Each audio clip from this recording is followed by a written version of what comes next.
Welcome everybody to this edition of Attention Talk Video. I'm your host, ADHD and attention coach, Jeff Copper, and today I'm here to talk to you about ADHD, relationship, and the love languages. About 10 years ago, a carpool friend of mine told me about the love languages book.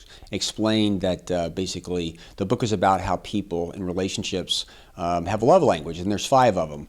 Forgive me for reading. They are words of affirmation, they are acts of service, receiving gifts, quality time, and physical touch. Now, as an attention coach, I like to pay attention to what people are paying attention to, and so this intrigued me, but because of my dyslexia and learning disability, I don't have a tendency to read a lot of books, and so this fell on deaf ears, if you will, for about 9 years. And recently, I picked it back up and actually listened to the audiobook and found it really quite fascinating.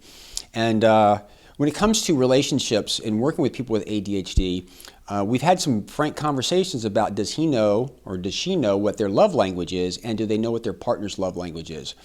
And 99% of the time I get a void. They don't know theirs and they don't know their partner's. And I've experimented around with it where they went online and take the test, and all you have to do is just Google 5 love languages test and it's going to come up. And it's been fascinating because this has been a revelation, because many couples I've noticed is that they have different love languages, and that is maybe your partner, the way they feel loved is if they get a gift.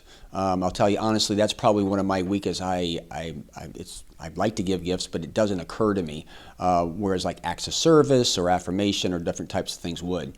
But let's say your partner likes to have gifts.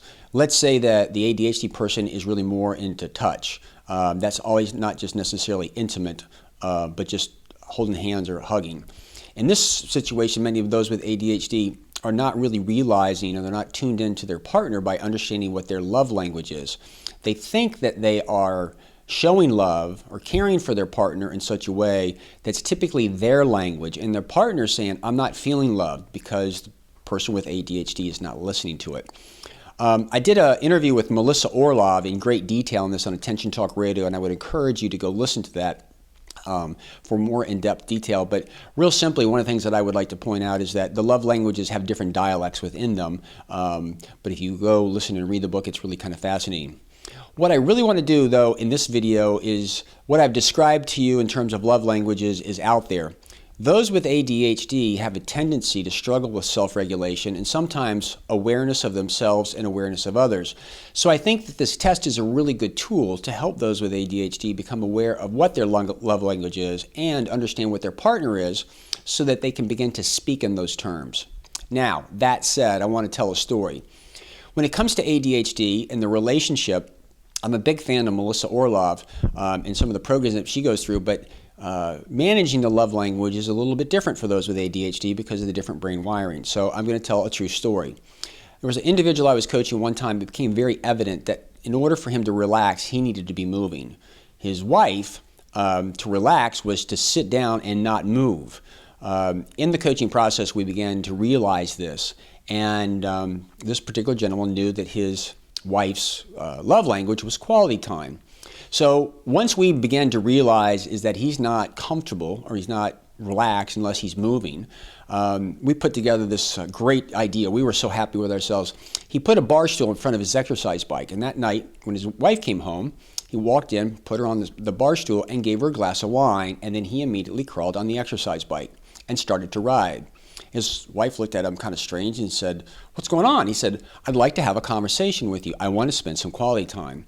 And he said it was fascinating because over 25 years of marriage, when he got off the bike and the conversation was done, he said it was the first time that he ever really understood or listened to his wife, because she had always said that he wasn't listening or paying attention to her. But he said, on the bike, when I was moving, I was actually able to focus in on that conversation and really pay attention to her.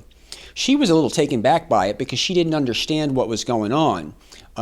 He couldn't have been relaxed. How could he be focused? Because he was sitting there riding a bike. The moral of this tale and this video is, for those with ADHD out there with relationship, I would encourage you to go check out the 5 love languages so that you're aware of it and you begin to speak in your partner that way. But realize too is that you have ADHD, you have to be careful in how you communicate and how you actually arrange the environment for this to happen.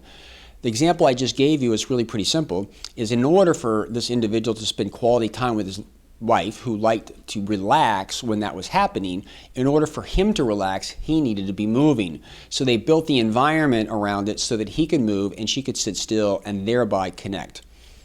I hope this has given you pause to think. It takes a little bit of creativity and some self-awareness to figure these things out, but I've seen it do wonders in individuals that I've coached that are in relationships. Again, I would encourage you to go listen to my interview with Melissa Orlov on Attention Talk Radio. Just Google Attention Talk Radio and Love Languages. With that, I'm ADHD Attention Coach Jeff Copper. You can learn more about me at digcoaching.com.